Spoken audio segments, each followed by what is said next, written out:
We have our class here on Zoom. We also have viewers on Facebook and YouTube. So I'd like to welcome everybody. Thank you for joining us. We are in a new area of study in our women's group at the moment. We've started looking at heroic women in Jewish history. We're starting way back right at the beginning. So last week we looked at the life of Sarah, the first Jewish mother, wife of Abraham.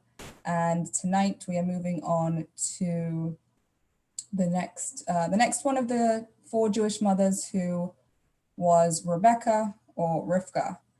By way of introduction, there is a successful businessman. His name is George Raw, and he's quite involved in many Chabad institutions. He supports a lot of different institutions on campus, Chabad on campus, educational institutes, Chabad centers across America and all over. And he had the opportunity once to go by the Lubavitch Rebbe, and he was very proud to inform the Rebbe that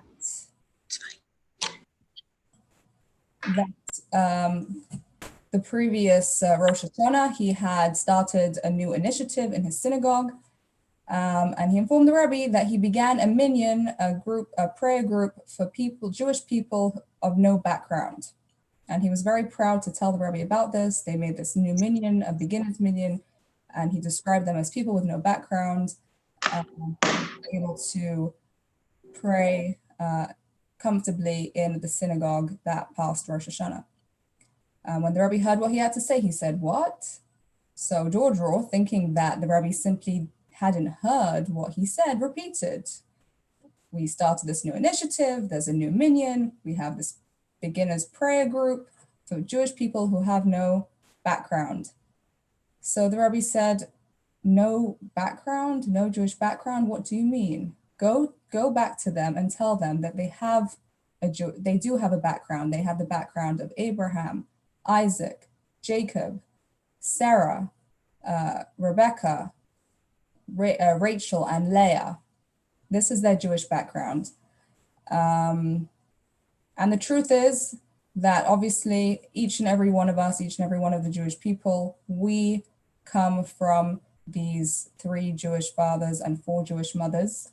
And just as we inherit genes from our parents, so being that these are our spiritual parents from where we come, we inherit spiritual avenues and capacities for serving God from our forefathers and mothers. And actually, as we study each of them, we will see that they each had their path and their specific way of serving God. So we have different avenues and different channels through which we are able to approach God, depending on our circumstances, on our personalities, and so on. So we spoke about Sarah last week, and tonight we will be looking at Rebecca, Rivka in the same light. So I'd like to start off by asking you a question. Let's imagine an individual. One individual, this person has grown up in a comfortable home, had wonderful educational opportunities, other outlets, hobbies that they were able to take up, very supportive family, surrounded by warmth and positivity. That's person A. Then you have person B. They have grown up in a family situation that is less than ideal, a financial situation not so comfortable. Perhaps the role models in their environment left a lot to be desired, or they didn't have a very good group of friends. There wasn't much by way of extracurricular activities. This child had to find ways to entertain themselves on their own or with their friends. So if we think about these two people, I'd like to ask you, which one of these people do you think is poised to be successful and accomplished later on in their adult life? Feel free to unmute if you, as you'd like to share your answer so we can all hear you. Hi, this is Susan. I was going to say both of them. They each have equal opportunity, even though it would seem like there's more potential for growth on behalf of the person who didn't have the same advantages. They both have equal opportunity to have growth. Okay, so then what does it depend on? It depends on their initiative to try to make that personal growth, to try to connect. You know, if they are so inclined, either one has the same advantage and opportunity to do so. Right. So you're saying that we should not be defining anybody by where they come from or the circumstances which they found themselves in growing up. It depends really on a person's individual response or actions. That's what determines if and how much they can be successful in the future. Right. Right. Okay. If there's a way for you to move your camera, we'd love to see you. I'm sitting and it's I don't have anything to prop it up on. Sorry about that. If you're more comfortable, then no pressure. Don't worry about it. Okay. Go ahead, Karen. You want to say something? Yeah. Well, I think that family A would have the best chance of being successful, you know, in life and so on, but not to say family, the kid from family B couldn't also kind of overcome some of the negative things and pull out some positives. Right. So it could be easier for the first individual to be successful because they don't have obstacles that they need to overcome. They can just they have a great springboard from which to jump off, and they don't have to they're not facing issues that they have to manage along their way. But that doesn't mean that the other person can't be successful, because it is possible always to overcome challenge. Yes. Okay. One last one. Yeah, go ahead. I hate to be the contrarian or whatever, but you know, there's no guarantee that the person who comes from the family that, you know, the more privileged family, that person, there's no guarantee. I don't think there's any guarantee on any side, but certainly not, you know, we just can't assume that an individual from a privileged family is going to do well. I mean, the conditions are right, but you know, it's what that person makes of it. Right. I think that what everybody is saying is correct. There's different ways to look at it, and all of these things could be true depending on the individual. So going back to Rivka, so she was a righteous woman. She was the wife of Isaac, the second one of the forefathers, and she was the mother of Jacob, who fathered the 12 tribes. So clearly she was a very great and righteous person. But if we go back to her childhood, we discover that she grew up in an environment which was completely antithetical to godliness, to holiness, to morality. Her father, her brother, that whole environment, they were completely immoral. They did not worship God, and they were actually known for being deceitful. But Rivka, the phrase "a rose among thorns," which I'm sure you've heard, is attributed to her. That is how she is described by the commentaries, because despite being born into this situation and growing up with these role models, quote, and in this kind of environment, and not being exposed to goodness and to an upright way of living, nonetheless, she was able to recognize that this is not a desirable, proper, good, or correct way to live. Perhaps it was because of the emptiness that she recognized in this kind of environment, and how terribly this lifestyle ends up looking and feeling. She recognized there's something greater, there's something more meaningful, there's something holier than what she is seeing. And actually, when you have a rose, you have the rose and it grows out of a stem with thorns in it. And the reason is because when the thorns rub against the petals, it causes the petals to emit the fragrance of the rose. So it's not by accident that you have a beautiful rose which is set upon a stem of thorns. And with Rivka, we see that the difficulties and the negativity that she was exposed to actually led her to search and to focus on a higher way of living. So how did she leave that environment? How did she end up becoming the wife of Isaac? They did not live in the same country. They did not know of each other. So what happened that took her from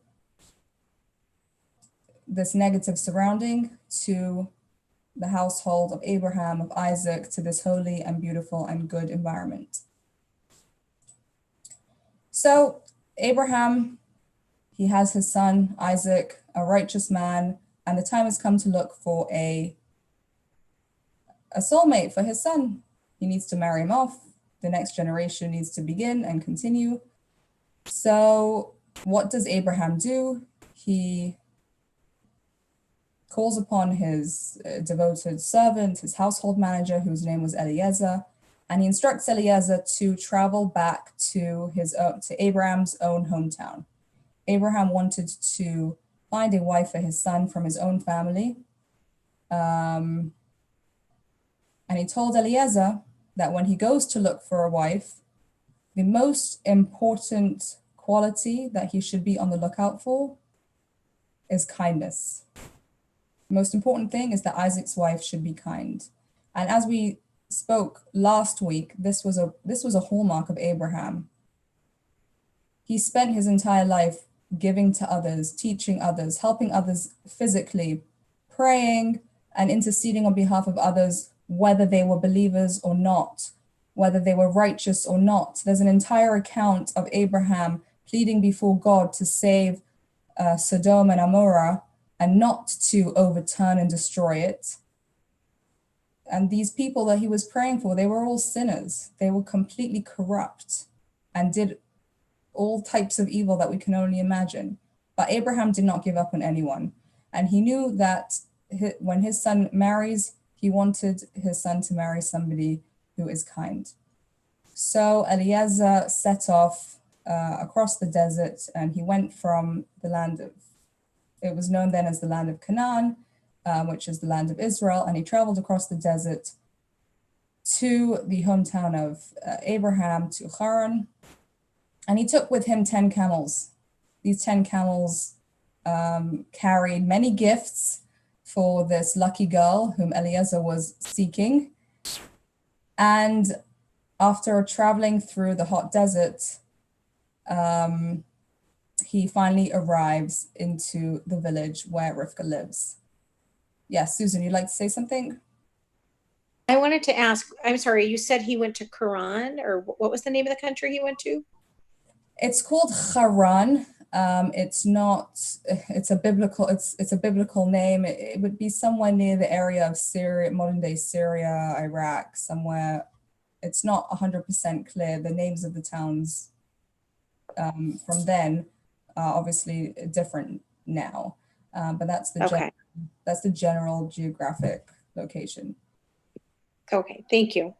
Sure. So Eliezer, he hasn't been given very explicit instructions as to how he's supposed to achieve accomplish his mission. So he decides to himself, he's going to create a test. a test that will help him identify who is this woman, who is this wonderful, kind, good girl or young woman that is supposed to become the wife of Isaac. So as he's arriving into the town, he approaches a well. So he decides to himself that whomever he's going to ask for some water. He's parched, his camels are parched, they've just been through the desert. He's going to ask somebody to give him some water, and whoever agrees to do so, that will be a sign that this is a kind person and is the right one for Isaac. As he's approaching, he notices Rivka coming towards the well. And he sees that as she bends down with her pitcher to collect some water, he notices that the water is actually rising. The waters are rising towards her. So already he could see that there was something special about her, because this was obviously something miraculous. He goes over and he asks her for some of the water from her jug to drink. And she says, sure, let me give you some water. And in addition to that, she goes ahead and she says, and I will also give water for your camels. Now, 10 camels, that's a lot of water to refill each and every camel. She ran back and forth from the well to the trough, back and forth on her own. Eliezer was not helping her or assisting her in any way. And she offered on her own. Eliezer did not ask her to do it, but she offered on her own, and she did it completely by herself. And she did not wonder or complain or request that Eliezer assist her, because she was kind to the degree that it didn't matter how the recipient of her kindness was behaving, whether they were being gracious or not, whether they were being polite or not. She went beyond the call of what she was asked to do. And seeing that, Eliezer immediately knew that this girl is unusual. And he told her why he was there and that he would like to suggest this match. So Rivka ran home and told her family and prepared a place for Eliezer to come and stay the night. And of course, Eliezer came along to make the suggestion and request that Rivka come back with him to the land of Israel and become wife to Isaac. Now, kindness is actually, besides for specifically being a character trait that is attributed to Abraham, in general, there's a statement about the Jewish people that we are known as Rachmanim, Baishanim, Gomlei Chasadim, which is translated as merciful ones, bashful ones, and those who do kindness. So it's something that is prevalent amongst Jewish people as a whole, to look to help others, to look to be kind to others. And as I mentioned at the beginning, our forefathers and mothers are the ones who paved the way and the channels of divine service. And this is clearly a channel of kindness which Rivka displayed. And we continue to act upon that character trait up until this day.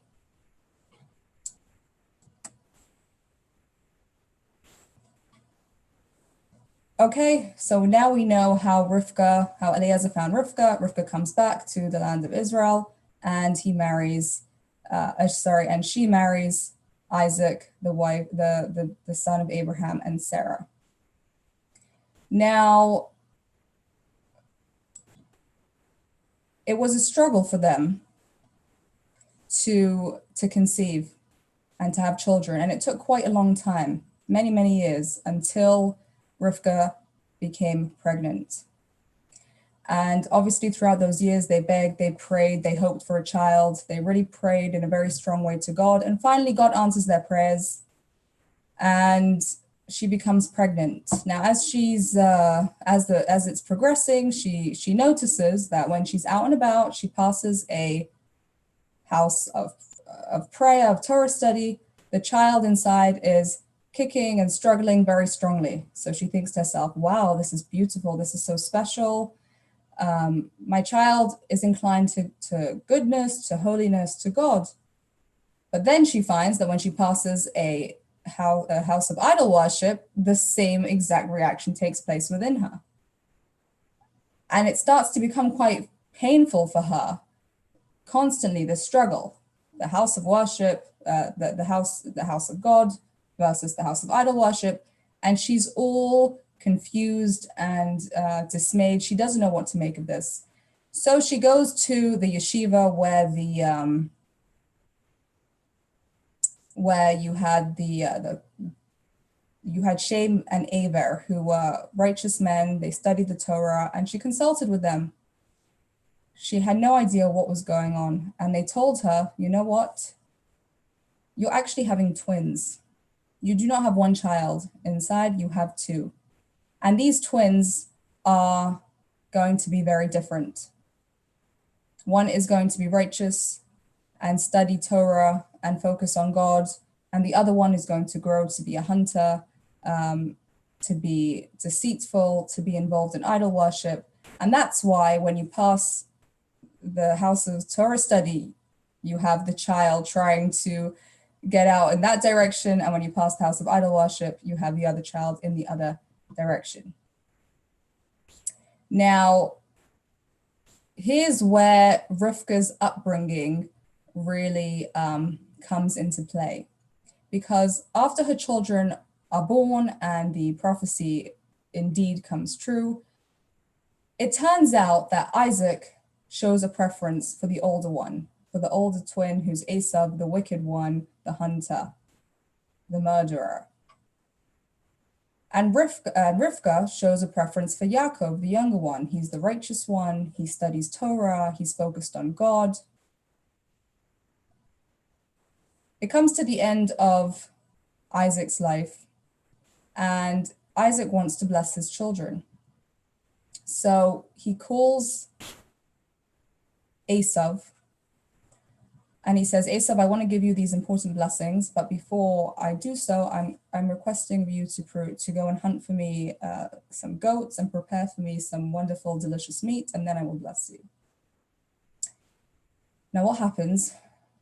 Rivka has watched throughout the course of their life how Isaac has, for some strange reason, shown this preference towards their son, who seems to be their wayward son, who's rejecting everything that's good and holy and righteous. His parents are both righteous people, and he is completely on a different path. The truth of the matter is that Esav had a very lofty soul. At his core, he came from a very high spiritual place. And Isaac was able to see that very powerful and holy essence. So Isaac was dreaming that if he gives over these blessings and this power to Esav, Esav will be able to plumb the depths of that lofty soul and actually bring his true godly power into potential. But Rivka, having grown up where she grew up, having seen all those negative things, she knew that regardless of where Esav came from, he is not going to reach that point. He is not going to show his godly potential in a tangible way. So she knew that she needs to intervene, because the blessings that Isaac wanted to give to Esav would give him such a power, which would lend a strong everlasting power to negativity, to unholiness. So what did she do? She overheard Isaac telling Esav these instructions, and she quickly called her youngest son Yaakov, and she tells him, Yaakov, these blessings should not be going to Esav. These blessings need to go to you. You are the father of the Jewish people, and it's to your line of descendants where this spiritual power needs to find its way. So she told her son Yaakov, I'm going to cook some goats, and you're going to bring it to your father. Isaac was blind; he couldn't see, and you'll tell him that you are Esav, and Isaac will give you the blessings instead of your older brother. Now Jacob, he's a holy man, he's godly, he learns Torah all day. He looks at his mother, he says, I can't do this. I can't lie to my father. And anyway, my father's going to realize who I am. Esav is a hairy individual, and I have much smoother skin. My father will touch my arm. He'll realize immediately that I'm fooling him. I don't think that I can go ahead with this. But Rivka, knowing how critical and important this was, said, don't worry, I'm going to take the goat skins. We'll put them on your arms so you'll feel hairy. And don't fear that your father might curse you. And she tells him these words, Alai kilalatcha beni. Any curse that might come upon you, I'm taking it upon myself. And this is not something that she said lightly. This was a sacrifice that she made. She didn't know exactly what was going to happen. Isaac was a holy man. If Isaac would say something negative, there could be negative consequences. And she was taking it upon herself with self-sacrifice because she knew what was at stake. And here there's a similarity between her and Sarah. We discussed last time how Sarah and Abraham had a disagreement about what to do with Ishmael and his influence on Isaac. And Sarah had to take an unpopular approach. She had to do something that did not look kind and did not look correct. She told Abraham, we have to send this child away because he is going to destroy the future. And in a similar fashion, Rivka too, she told her son, we have to go through this. I know it's unconventional, but there is too much at stake. And if any negative outcomes might take place, it's all going to be upon me. People can look at me negatively. I can get hurt as a result of this, but the future of the Jewish people and entire history really is going to be impacted by what's going to happen with your father's blessings.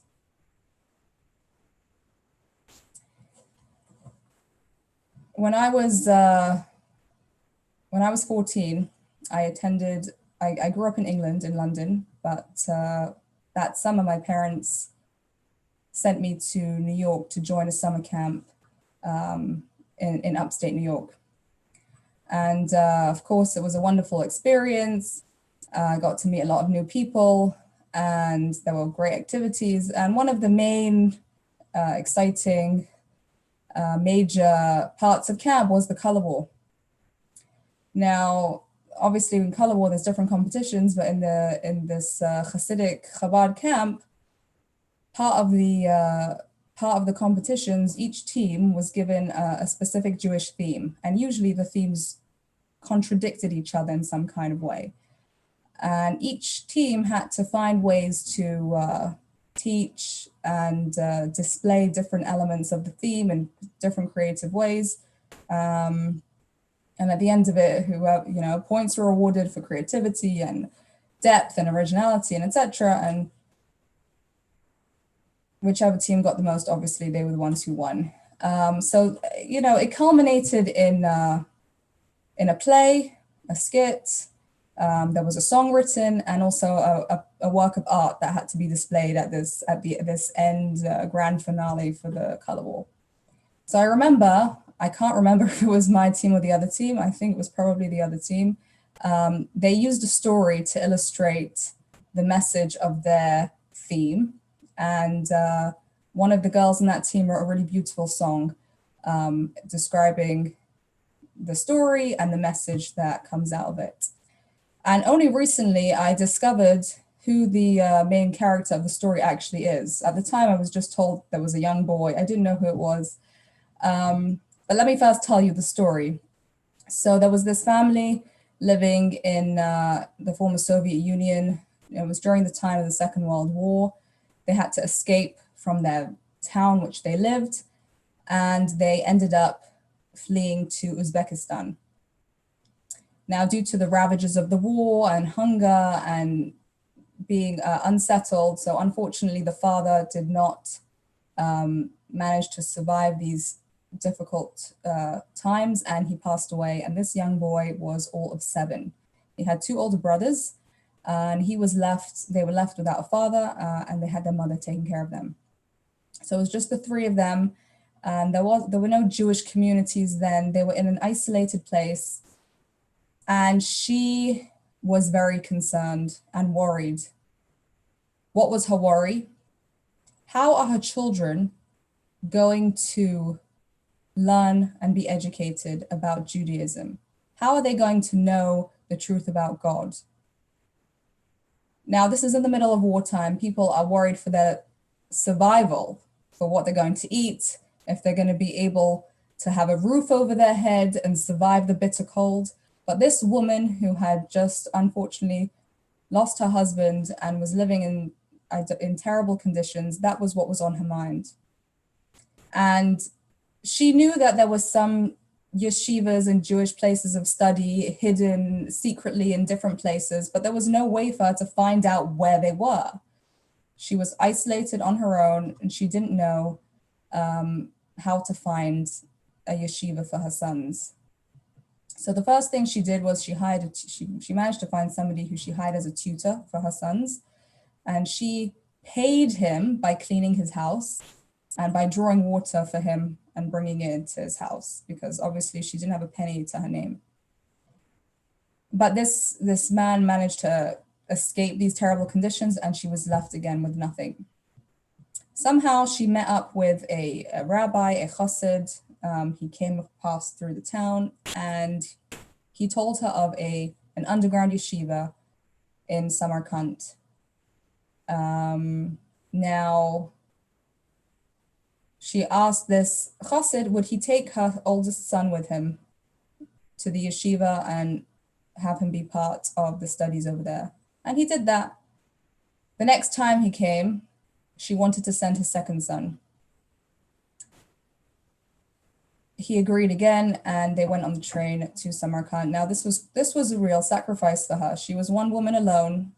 Her sons were quite young, and she didn't know if she would be able to meet up with them, see them again. She didn't know what kind of conditions were over there, but she knew that their identity as Jews was much too important to just leave them the way that they were without an education in the deserted place of Judaism that they were living. And finally, she wanted to send her youngest son. Now, he was all of 10. He was really much too young to actually be joining the yeshiva. And the chassid did not want to take him, but she wouldn't hear of it. She came to the train station where the man was going to be getting on the train and leaving. And at the last minute before the doors closed, she kind of pushed her son into the train, and he had, and that was it. The man was forced to take him with. The son himself didn't really want to go. He was young, he was little, and this was his mother, and he didn't know where he was going. And everything was upside down and unfamiliar and dangerous and frightening. Now, a mother could say, well, he's afraid, he's young, he wants to stay with me. Maybe, really the kindness is to keep him with me. And of course, it was difficult for her to part from him. But she had that sacrifice for herself and for her son, again, for that end goal, for what she considered to be eternal, spiritual well-being of her child. And actually, this young child grew up to be a very well-known and great rabbi. He was part of the Jewish rabbinical court in Brooklyn, in Crown Heights, where the central Chabad community is, where it all stems from. He actually passed away just recently during the coronavirus pandemic. So here we see, again, an example of a mother who had to make a choice. She had to look for opportunity. She had to remember that Jewish identity and the health and well-being of her child's soul is paramount. And even if there have to be sacrifices, and even if she looks like she's abandoning her son by sending him off, even if she's going to be left alone, she had to do something very difficult, but yet she did it. There's a little ending to the story, which I'd just like to add because I think it's quite heartwarming. when the son left his mother and he was quite distraught, she said, "Don't worry, I'm going to come. I'm going to come. As soon as I'm able to get a ticket, I'm going to follow you." Now, obviously, she didn't really know if she would even be able to fulfill this promise to him. She'd have to get a permit. It cost a lot of money, but she wanted to come for him and reassure him. Anyway, obviously, she tried as hard as she could, and eventually she was able to get herself a train ticket and to travel all the way to Samarkand herself. And she arrives to the train station, and she gets off the train, and she's lost. She has no idea where to go. She doesn't know where the community is. Everything is secretive. Everything is underground, hidden, furtive.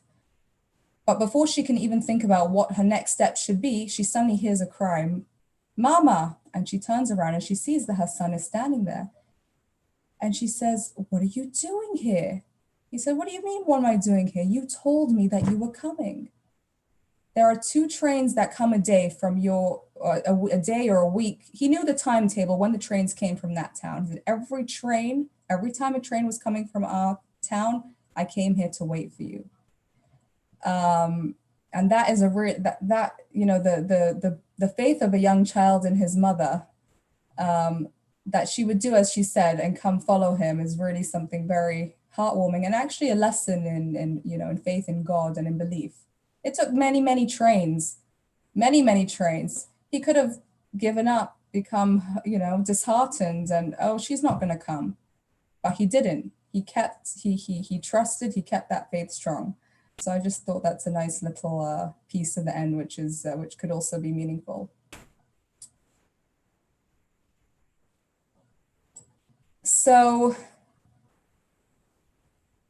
we see from Rivka that you can be in a difficult life situation. You can come from a difficult background. You can be involved with unsavory characters.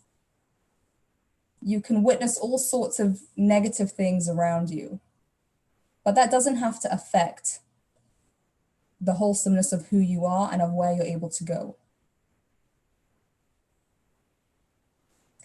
Rivka shows that not only was she able to remove herself and extract herself from that situation of unholiness, but she was able to use it to catapult herself into an environment of righteousness, of lofty morals, of far-reaching historical impact.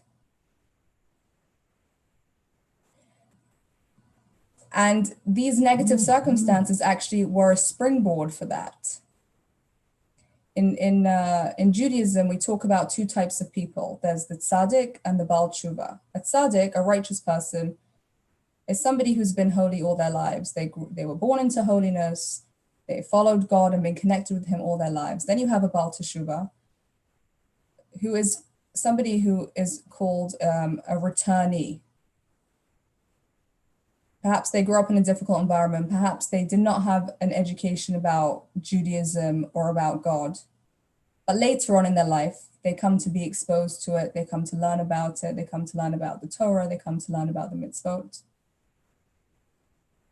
Now you could say, well, the past where they lacked this education, or they weren't aware of Judaism as much as they are now, perhaps that's a negative thing. Perhaps that is something they should hope to get rid of and forget and pretend that it's not part of their lives. But actually, when a lack causes somebody to propel themselves further and come closer to God and come closer to Torah, that lack actually has a part in the person's connection to God. So even though on the face of it, it looks like, well, perhaps it would have been better for that individual to grow up from day one knowing about the mitzvot, really, that sort of environment is really what led them to where they arrived at the end, at today. So we see from Rivka that we don't have to think that because of difficulties or challenges or obstacles that we've had in our lives, we should just say, okay, well, of course I can't be as successful as I should, or I can't be as helpful to other people, make as big a contribution because I've had this challenge and this difficulty and that problem, and my circumstances were less than ideal. You know, there's a tendency for people to blame. But when we blame, we just disempower ourselves and we justify why we're not going to be successful and why we're not going to have a positive impact.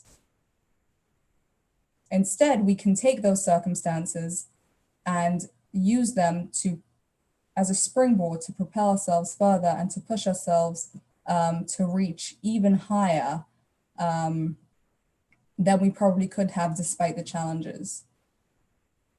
And actually it says that in the place where a Baal Tshuva, a returnee, stands, a righteous man cannot stand. What does that mean? A person who is sitting at home, comfortable in a cool room and has ice cold water at their beck and call, when they drink the water, it's wonderful, but it's there. A person who's walking through the desert, it's hot. They haven't had to drink in hours. The sun is beating down and they're slowly drying out. And all of a sudden they encounter some water. When they drink that water, the appreciation that they have for that water is immeasurable. And that's a bit like the tzaddik and the Baal Tshuva, the righteous person who knows what it's like to be close to God. That's what life has always been about for them. They don't know any different. They don't have that same passion and desire and strong draw towards morality, towards holiness, towards goodness, as a person who has seen corruption, who has seen negativity, who has seen a situation which is devoid of goodness. That person has a whole different appreciation for what's good and what's holy and what's noble. Viktor Frankl relates a story in his book, Man's Search for Meaning. I believe he quotes it from somewhere else, but this is what he writes. There was a Jewish woman after the war who went to be treated by a certain doctor for some kind of condition. And she had a very interesting bracelet on her wrist.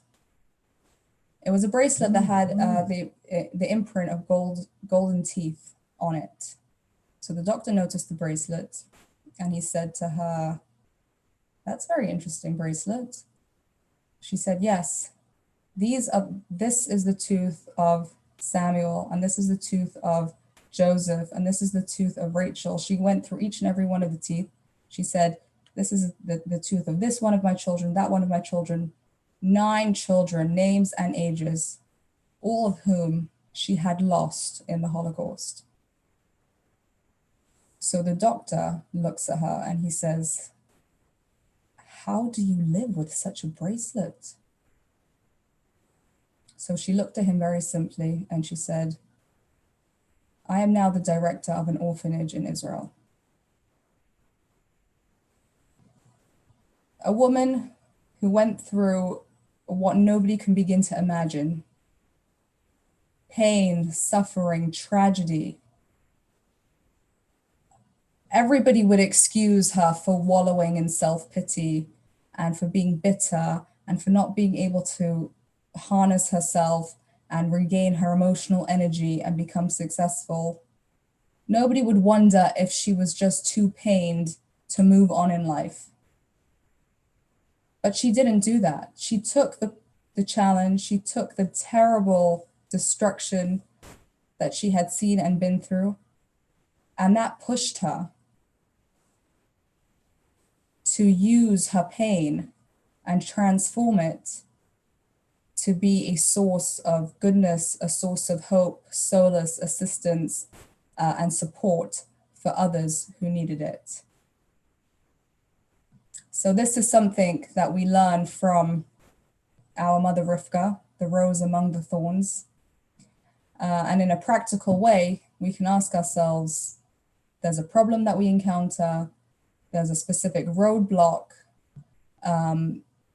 there's something from way back in the past that still comes up and challenges us.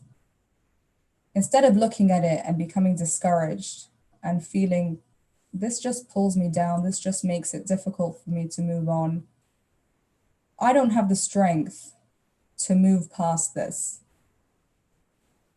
We can think to ourselves, God put this here not to discourage me, but because God knows that I have the ability and I have the power and the inner strength to overcome this and to use this particular challenge for something positive,